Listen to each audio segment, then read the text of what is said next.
हम इस वक्त मौजूद है करमपुर के करीब सोनो खान जाफरी में। यहाँ पर आज सुबह ने पुलिस ने रेड करके इनके घरों को नुकसान दिया हुआ है और जो यहाँ के अनाज था वो भी उठा के ले गए हैं। तफसील के साथ आपको ये मैं बताता चलूँ कि बिजरानी और जाफरी कबीले के दरमियान तकरार जारी होने के बावजूद इन लोगों के 2 नौजवान कत्ल और 4 लोग जख्मी किए गए हैं। उन जख्मियों में से एक औरत भी हमारे साथ मौजूद है जिनको 10 साल पहले गोली भी लगी थी, पर खुदा ने उन्हें महफूज रखा। आइए इन लोगों से बात करते हैं कि हकीकतें क्या हैं और पुलिस ने किस वजह से आप पर रेड की है। जी घर में वेठा हुआ दे ओचदे अची असांजे घर में बिजाराने न मुड़स भी कत्ल किया, ॿारनि खे भी गोलियूं आयूं।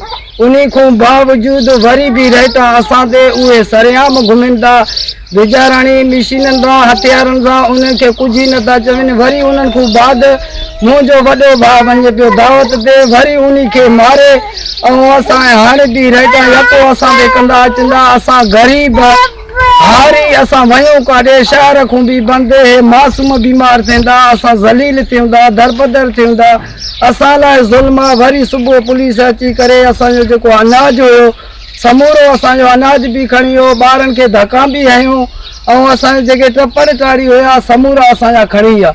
असांखे इंसाफ़ मिले, एसपी DSP गुज़ारिश कयूं था असांखे इंसाफ़ मिले, असां सां नाजाइज़ी न थिए, असांजा ज़ुल्म थिए थो। 10 साल असांजे राइटा भी थींदा, मुड़स भी असांजा मुअल आहिनि, 4 ॿारनि खे भी गोलियूं लॻल आहिनि, 2 मुड़स ॿिया भी असांजा ज़ख़्मी हुया, अची घर में हमिलो करे असांखे मारियूं।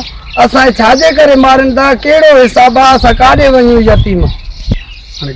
असांखे इंसाफ़ न मिलियो, हुकूमत को अमीरनि को इंसाफ़ न मिलियो। असां ॿारनि सूदे पाण खे साड़े पेट्रोल हारे पाण खे साड़ींदासीं, असां लाइ छो इहे नाजाइज़ियूं थींदा। मुड़स भी असांजा मोल मुड़स मारियो अथनि, 2 बाल छोरा नंढड़ा, हाणे भी असांजे मथां रोज़ रहिचऊं, असां काॾे वञूं गरीब। गोली भी असांखे लॻल हो मथे में, हाणे भी असां गरीब काॾे वञूं। असां रोज़ पुलिस रोज़ वयल ज़ुल्म अन खणिजी विया सभु, छा कयूं। नाज़रीन, आपने सोनो खान इलाके के मकीनों की बातें सुनी। इन लोगों का कहना है कि हमारे साथ 22 लोगों ने और सिंध हुकूमत के साथ साथ ज़िला इंतज़ामिया ने बड़ी नाइंसाफ़ी की हुई है। हमारे 2 नौजवान कत्ल भी हो चुके हैं, 4 ज़ख्मी हैं।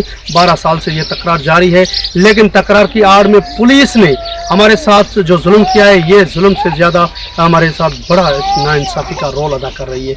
हुकूमत को चाहिए कि हमारे साथ इंसाफ किया जाए। इंसाफ ना मिलने की सूरत में हम खुद को आग लगाने के लिए भी तैयार हो जाएंगे।